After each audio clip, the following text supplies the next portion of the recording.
Often waking up in the middle of the night and having difficulty falling back asleep or mild insomnia is a condition that interferes with sleep quality.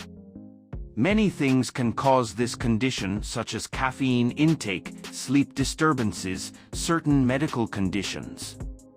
Apart from making us feel uncomfortable, waking up in the middle of the night and having trouble sleeping can also have an impact on decreasing daily productivity. Fortunately, this condition can be overcome in various ways so that we can go back to sleep. Reporting from Paige Self, director of the Sleep and Biological Health Program at Stanford University School of Medicine, Dr. Fiona Barwick, shares some of the things we need to do to get back to sleep when we wake up at night. 1. Know that the brain overreacts. According to Barwick, the average adult wakes up 10 to 12 times each night. If we're awake for less than 3 minutes, we probably won't remember it, and that's why we don't realize we're experiencing most of the distraction. But sometimes it's hard to go back to sleep, and that's okay. That doesn't mean our sleep is disturbed, he says. Because it's easy to fall into bad thoughts, like I'll never sleep again and my tomorrow is ruined. In fact, we are ready to face these bad thoughts. Barwick explains that during sleep, our brain stops moving back and forth, starting with the frontal lobe, the area that influences our ability to think and regulate emotions.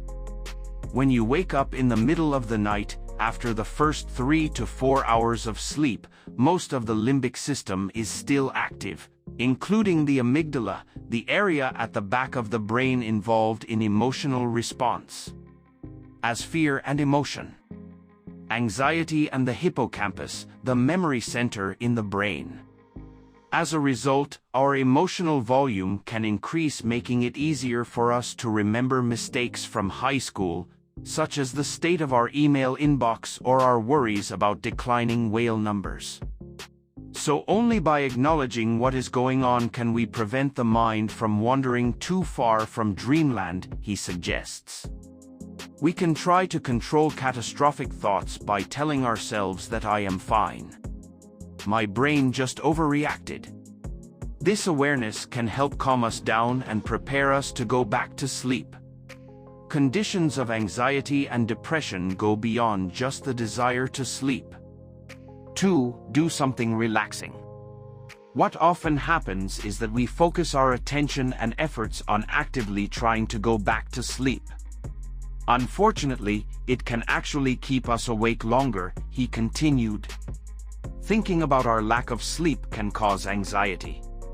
So the best thing to do is accept our circumstances, don't refuse to wake up and look the other way. Get up and do something fun and relaxing like read, knit, or journal. Skip gadgets or screen activities like getting work done, watching movies, etc., as these will stress us out even more and disturb our sleep. Barwick also suggests measuring our emotions. Are we awake, alert, and starting to feel anxious? The goal is for us to stay calm and let the natural sleepiness in our bodies help us get back to sleep. However, focusing on activities that are fun and relaxing are also more enjoyable ways to spend time before bed. 3. Accept sleep disturbances and adjust them slowly. Sleep is important to give us energy and help our bodies feel better. Therefore, it is natural to worry about not being able to function properly after a sleep disorder. Actually, maybe we'll get some sleep and we'll be fine tomorrow. A lot of us don't realize we can actually function after a sleepless night. He does not ignore our fears. But remember, perhaps the emotional part of the brain is speaking, not the rational part. We might sleep easier tomorrow. Exercise can seem harder and we can become more irritable. However, Barwick recommends continuing the day as usual and predicts that the next night you'll sleep better. Sleep system can self-regulate. If we don't get enough sleep one night, we'll sleep better the next night, as long as we don't do anything to disrupt that process. Don't try to nap for too long or sleep too early, as both can disrupt our sleep schedule. Reaching a state of deep relaxation also allows the body to recover in a way that it cannot be stimulated in a state of stress.